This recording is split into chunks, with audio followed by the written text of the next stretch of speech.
Hello students, this is Neeraj Gupta. Second chapter की first two videos में हम ये बात पढ़ चुके हैं कि इकोनॉमिक प्लानिंग की कंट्री को ज़रूरत थी। साथ में हम ये पढ़ चुके हैं कि कैपिटलिज्म सोशलिज्म से बेटर हमारा मिक्स्ड इकोनॉमी का सिस्टम है। और अब हम इस थर्ड वीडियो में बेसिकली जो हमारे 5 ईयर प्लान्स के कांस्टेंट ऑब्जेक्टिव्स हैं, कुछ ऑब्जेक्टिव्स जैसा मैंने पिछली वीडियो के एंड में भी बोला था ऐसे होते हैं जो हर प्लान के लिए स्पेसिफिक होते हैं, लेकिन आम तौर पर ज़्यादा फोकस तो उन ऑब्जेक्टिव्स पर रहता है जो कि कांस्टेंट है। जैसे मैंने आपको बोला ही था कि हमारी कंट्री को ग्रो होने की बहुत ज़रूरत है, ओवरऑल हमारा प्रोडक्शन इंप्रूव हो, सर्विसेज इंप्रूव हो, जिसको जीडीपी ग्रोथ बोलते हैं, उसकी बहुत ज़रूरत है। एम्प्लॉयमेंट हमारी कंट्री में हो, सबको उसका बेनिफिट मिले, दैट इज़ इक्विटेबल डिस्ट्रीब्यूशन। तो इन्हीं सब ऑब्जेक्टिव्स को हम इस वीडियो में डिस्कस करने वाले हैं, राइट। सो हमारा डिस्कशन जो स्टार्ट हो रहा है वो हो रहा है कंसेप्ट ऑफ पर्सपेक्टिव प्लान से। So it is planning for a very long period, यानी जब एक बहुत लंबे पीरियड के लिए कोई प्लानिंग की जाती है तो उसको पर्सपेक्टिव प्लानिंग कहते हैं। शायद इसकी कोई बहुत इंपॉर्टेंस नहीं है फिलहाल समझने के एंगल से, सिर्फ इतना है कि कोई टर्मिनोलॉजी अगर आपके सामने आए तो you should be aware about this कि हाँ, perspective plan means planning for a long term period, very long term period, even 5 साल से भी बड़ी। तो यानी एक तरह से कंट्री की एक पूरी प्लानिंग होगी कि भाई 10 साल 20 साल 50 साल में where the country wants to reach, that is basically the perspective planning. इसमें 5 ईयर प्लान्स भी इंक्लूड हो जाते हैं। अगर हम 5 ईयर प्लान्स की बात करें तो फर्स्ट 5 ईयर प्लान जो है वो 1951 में था। The first 5 year plan was launched in 1951 and till now 11 plans have been successfully completed. अभी तक टोटल 11 प्लान जो हैं हो चुके हैं। 12th 5 ईयर प्लान जो है वो अप्रैल 2012 में लॉन्च हुआ था, राइट। और इसमें बीच बीच में एनुअल प्लान्स भी आते ही रहते हैं, राइट। चलिए अब हम बात कर रहे हैं अपने लॉन्ग पीरियड गोल्स की, ऑब्जेक्टिव्स की। तो उसमें सबसे पहला हम ले रहे हैं GDP growth, the gross domestic product growth, GDP, right. This is one of the most important one. ये सबसे ज़्यादा ज़रूरी है, सबसे ज़्यादा इंपॉर्टेंट है कि ओवरऑल हमारी कंट्री जो है वो ग्रो करे। इसको हम कहेंगे gross domestic product growth. Now समझने की बात ये है कि ये जीडीपी है क्या, ग्रॉस डोमेस्टिक प्रोडक्ट क्या है। देखिए, एक तो पहली बात मैं बात कर रहा हूँ ग्रॉस की। ग्रॉस का मतलब आपस में कुछ कटेगा नहीं, सब बस जोड़ा जाएगा। अब जैसे मैं इसको एक एग्जाम्पल लेता हूँ, सपोज आपकी क्लास में 40 स्टूडेंट्स हैं। मान लेते हैं एक स्टूडेंट ने 50 मार्क्स अचीव किए, एक ने 45 किए, एक ने 47 किए। सपोज मैं वो सबका टोटल कर दूं तो that is the gross total marks of the class. ऐसे ही है GDP, gross domestic product. Suppose India में 100 करोड़ से ज़्यादा लोग हैं, जिनमें से 40 करोड़ लोग कुछ काम कर रहे हैं, मान लेते हैं। बाकी या तो बच्चे हैं या रिटायर हो चुके हैं या अनएम्प्लॉयड हैं, काम करना चाह रहे हैं, कर नहीं पा रहे हैं। बट सपोज 40 करोड़ लोग इंडिया में काम कर रहे हैं। अब उनमें से कोई प्रोडक्शन कर रहा है, कोई सेल्स कर रहा है, कोई सर्विसेज दे रहा है। मान लेते हैं एक ने 10 लाख रुपए का काम किया पूरे साल में, एक ने 2 लाख का किया, एक ने 5 करोड़ का किया। अगर मैं उन सबको प्लस कर दूं तो वो जो आंसर है that is GDP, gross domestic product. Obviously अगर कंट्री ग्रो करना चाहती है तो जीडीपी तो ग्रो होना ही चाहिए ना, उसी से तो हमारा लाइफस्टाइल चेंज होगा। जितने ज़्यादा प्रोडक्ट्स एंड सर्विसेज का फ्लो बढ़ेगा उतना ही तो सबके पास पैसा आएगा ना। अब जैसे मान लेते हैं एक फैक्ट्री ऑनर है, उसकी सेल जितनी ज़्यादा बढ़ेगी वो उतने ज़्यादा लोगों को नौकरी पे रखेगा, उतने ही ज़्यादा लोग सर्विसेज देंगे, फिर उनको सैलरीज मिलेंगी, वो भी खर्चेंगे। ऑनर के पास पैसा आएगा, वो गाड़ी खरीदेगा, होटल्स में जाएगा, वहाँ की भी सेल्स बढ़ेगी, सर्विसेज बढ़ेंगी। फिर होटल वाले के पास पैसा आएगा, गाड़ी वाले के पास पैसा आएगा, वो अलग लोग अपने पास एम्प्लॉय करेंगे, उससे लोगों को नौकरी मिलेगी। तो कहने का मतलब है कि जो जीडीपी हमारी कंट्री की ग्रो करेगी तो उससे ओवरऑल ग्रोथ होती ही चली जाएगी। So that is our one of the prime objective of a 5 year plan, कि जो हमारा 5 साल का प्लान है उसके अंदर हमें देखना है कि कैसे हम इसको मैक्सिमम अपना ग्रो करें। So GDP represents the monetary value of all goods and services. It represents the monetary value of all goods and services produced within a country in a year. So GDP means an increase in the level of output, or we can say that increase in, what we can say about is that it is an increase in the flow of goods and services. Increase in flow of goods and services. That is basically the growth or GDP means.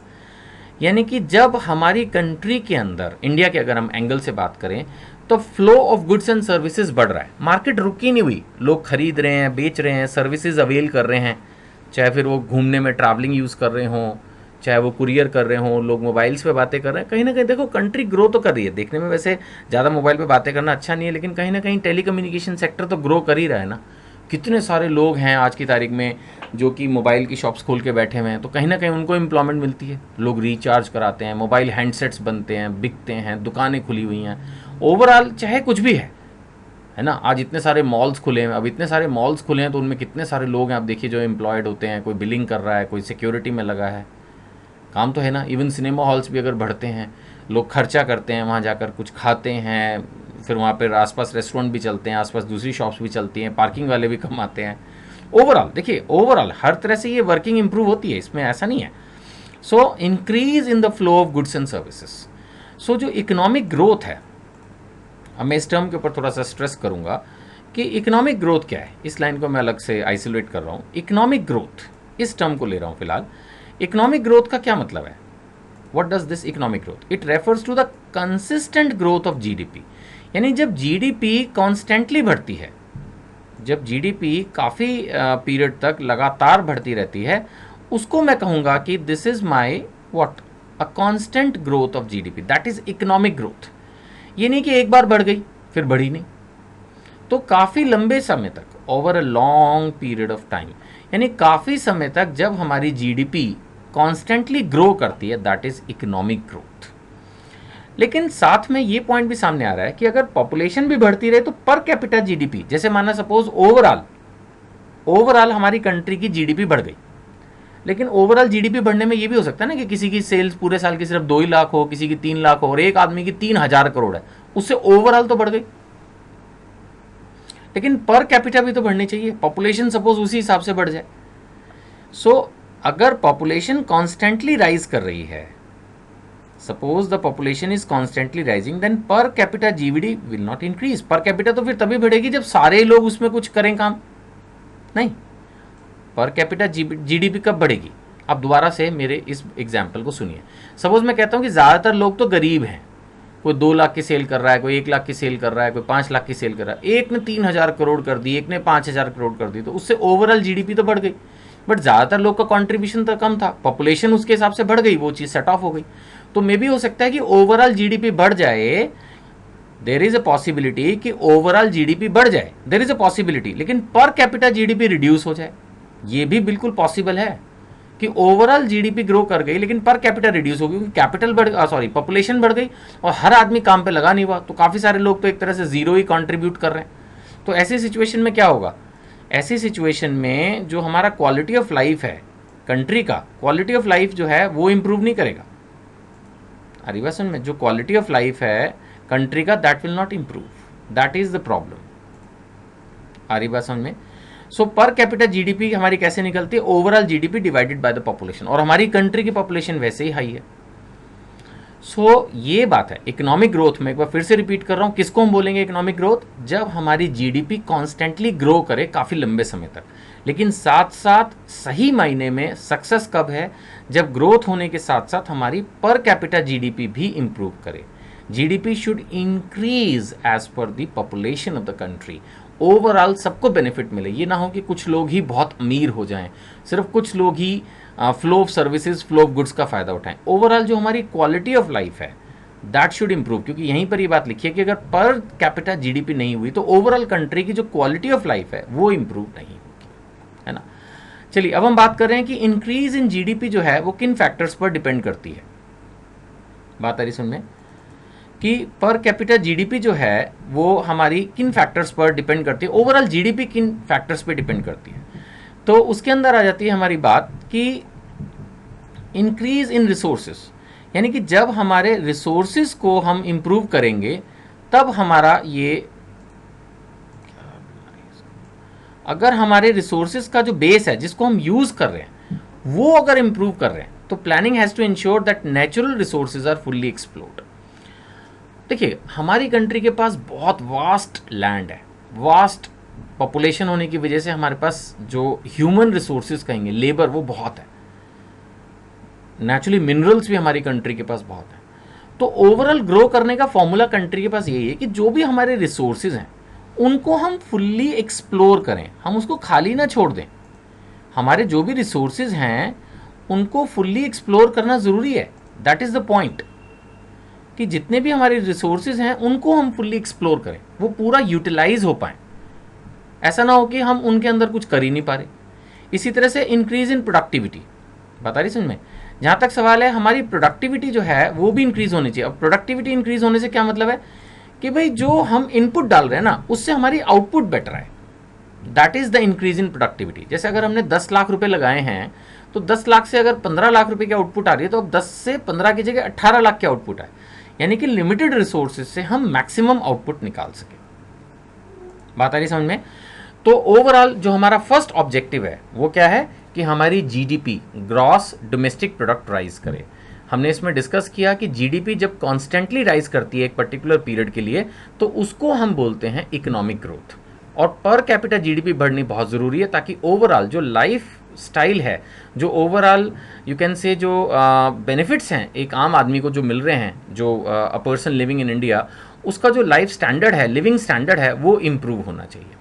और फिर हमने बाद में ये भी discuss किया है कि अगर हमें जीडीपी को ग्रो करना है तो जो भी हमारे पास रिसोर्सेज हैं एक तो उनका ऑप्टिमम यूटिलाइजेशन हो, अनयूटिलाइज रिसोर्सेज ना रहें, और दूसरी बात ये कि बेटर टेक्नोलॉजी को यूज़ करके हम अपनी आउटपुट को इंक्रीज करें। यानी विद द सिमिलर इनपुट, भाई कंट्री के जो भी मीन्स हैं उन्हीं में तो हम ग्रो करेंगे ना। यही तो बात आई थी ना शुरू में कि means and the needs of the country को ध्यान में रखना है। तो जो कंपनी के पास जो कंट्री के पास जो भी रिसोर्सेज हैं उनको यूटिलाइज करके हम मैक्सिमम बेस्ट आउटपुट निकाल पाएँ, that should be our objective, right. चलिए अब हम दूसरा डिस्कस कर रहे हैं। और इससे पहले एक लाइन मेरी छूट गई, मैंने अभी देखा कि relative share of secondary and tertiary sector should also improve. यानी इस चीज़ के ऊपर भी ये लोग स्ट्रेस कर रहे हैं कि हमारी जो वर्किंग है, प्रोडक्टिविटी को हम इम्प्रूव तब मानेंगे जब साथ साथ जो है अब एग्रीकल्चर पे डिपेंडेंस कम हो जाए और हमारी जो इंडस्ट्रीज़ हैं उस पर हमारा स्ट्रेस हो, और साथ साथ जो सर्विस सेक्टर है वो हमारा इंक्रीज़ होना चाहिए, उसका जो शेयर है जीडीपी में इंक्रीज़ होना चाहिए। वैसे जितना मेरे पास रीसेंट डेटा है, जितना मैंने स्टडी किया उसके बेसिस पर, अभी फिलहाल मेरे को उसको प्रूव करने के लिए मैंने कोई तैयारी नहीं की हुई, उसके हिसाब से हमारी जीडीपी में टर्शरी सेक्टर, सर्विस सेक्टर की जो कंट्रीब्यूशन है वो 53% हो चुकी है। कहाँ आप देखिए कि जब हम इंडिपेंडेंट हुए थे उस समय हमारा 73% एग्रीकल्चर सेक्टर था, और अभी जो है वो 53% हो चुकी है। और आने वाले सालों में धीरे धीरे जो है वो सर्विस सेक्टर हमारा और ग्रो कर रहा है, इंडस्ट्रीज़ और ग्रो कर रही हैं। तो ये ओवरऑल एक अच्छा साइन है, हमारी कंट्री ग्रो कर रही है। तो कहीं ना कहीं हम ये देख सकते हैं कि हाँ, हमारे जो 5 ईयर प्लान्स थे उन्होंने कुछ हद तक सक्सेस अचीव की है, क्योंकि now we can see that overall productivity improve हुई है, सेकेंडरी टर्शरी सेक्टर्स का शेयर जीडीपी में बढ़ा है, रिसोर्सेज का एक्सप्लॉयटेशन यूटिलाइजेशन इंप्रूव हुआ है, पर कैपिटा जीडीपी इंप्रूव हो रही है, ओवरऑल जीडीपी इंप्रूव हो रही है। तो we can say yes, 5 year plans का जो सबसे पहला ऑब्जेक्टिव है GDP growth, the gross domestic product growth, वो ऑब्जेक्टिव काफ़ी हद तक मैं कहूँगा कि अचीव किया गया है।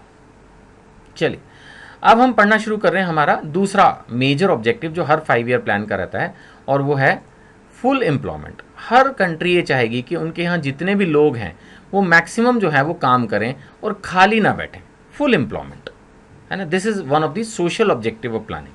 तो इसमें क्या है, all are getting work at the market wage rate. इसका क्या मतलब है कि सब जो काम करना चाह रहे हैं, those who are able to work, willing to work, they are getting the work. और ऐसा नहीं है कि एक आदमी 600 रुपये पर डे के लिए काबिल है और उसको 200 रुपये मिल रहे हैं। That is also a type of under employment only. क्योंकि अगर एक आदमी काम करना चाह रहा है, उसको काम नहीं मिल रहा, वो तो अनएम्प्लॉयमेंट है ही है।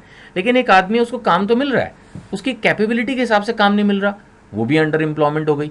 क्योंकि जो काम वो कर सकता है वो नहीं मिल रहा, उसको लो कैटेगरी का या लो प्रोफाइल का काम मिल रहा है, या काम मिल भी रहा है तो जितनी पेमेंट उसकी बनती है या जितनी मिलनी चाहिए अगर वो नहीं मिल रही, तो इसको भी हम फुल एम्प्लॉयमेंट नहीं कहेंगे, है ना। यहाँ पर ये बात भी लिखा है कि इफ़ पर कैपिटा जीडीपी इज इंक्रीजिंग, अगर पर कैपिटा जीडीपी हमारी इंक्रीज कर रही है but many are unemployed, then it's jobless growth. लेकिन ज़्यादातर लोग जो हैं वो अभी अनएम्प्लॉयड हैं, तो उसको हम जॉबलेस ग्रोथ बोलेंगे, उससे हम फिर सेटिस्फाई नहीं हो पाएंगे। बात आ रही सुनने। It is against principles of social justice, correct. So जो हमारा सेकंड ऑब्जेक्टिव है, अगर हम उसको रिपीट करूं, आपको री एक्सप्लेन करूं समझाने के लिए, कि फुल एम्प्लॉयमेंट, कोई भी कंट्री ये चाहेगी कि वहाँ पर मैक्सिमम लोग जो काम करना चाहते हैं, those who are willing to work, able to work, should get the work. उनको काम मिलना चाहिए and they should also get the reasonable wages, market wages. अगर एक आदमी काम करना चाहता है, उसको काम नहीं मिलता, उसको अनएम्प्लॉयड मानेंगे। एक आदमी काम करना चाहता है, उसको लो प्रोफाइल का काम मिल रहा है या उसी प्रोफाइल में उसको पैसा कम मिल रहा है, तो उसको एटलीस्ट हम अंडर एम्प्लॉयड जरूर मानेंगे।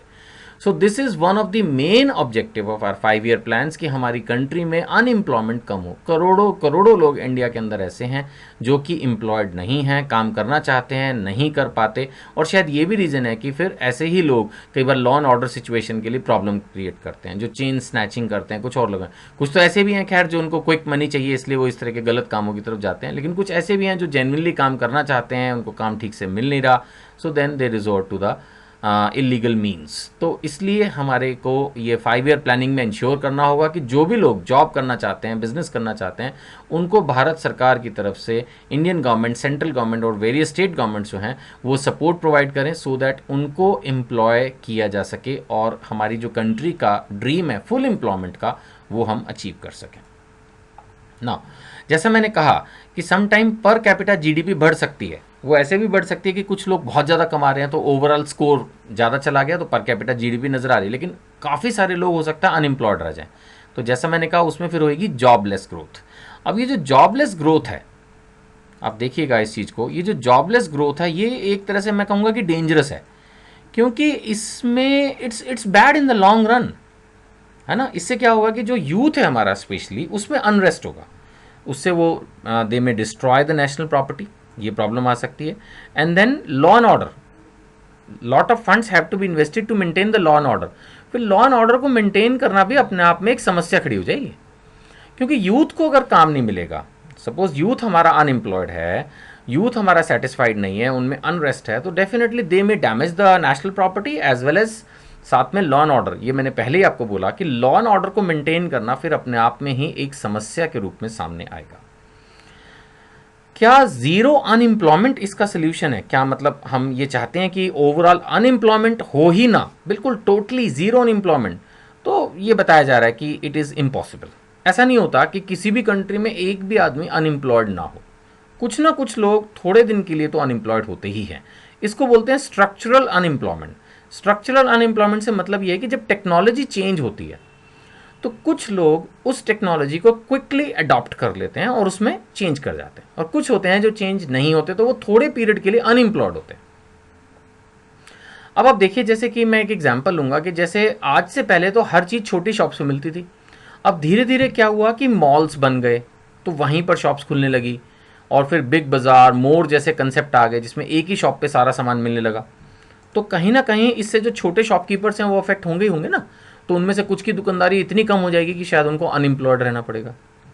कुछ लोग होंगे जो काम मैनुअली किया करते थे, अब उन्हीं चीज़ों को जब मशीन्स कर रही हैं तो उनको थोड़े पीरियड के लिए अनएम्प्लॉयड रहना पड़ेगा, क्योंकि मशीन्स उनको चलानी आती नहीं। अब एग्जाम्पल लेते हैं कि जैसे एक आदमी, उसकी टाइपिंग तेज है, he was a typist, but अभी मेरे ख्याल से ऑलमोस्ट पूरे इंडिया में शायद ही बहुत ही कम ऑफिसेज होंगे जहाँ टाइपराइटर यूज़ हो रहा है, सब जगह कंप्यूटर्स आ गए।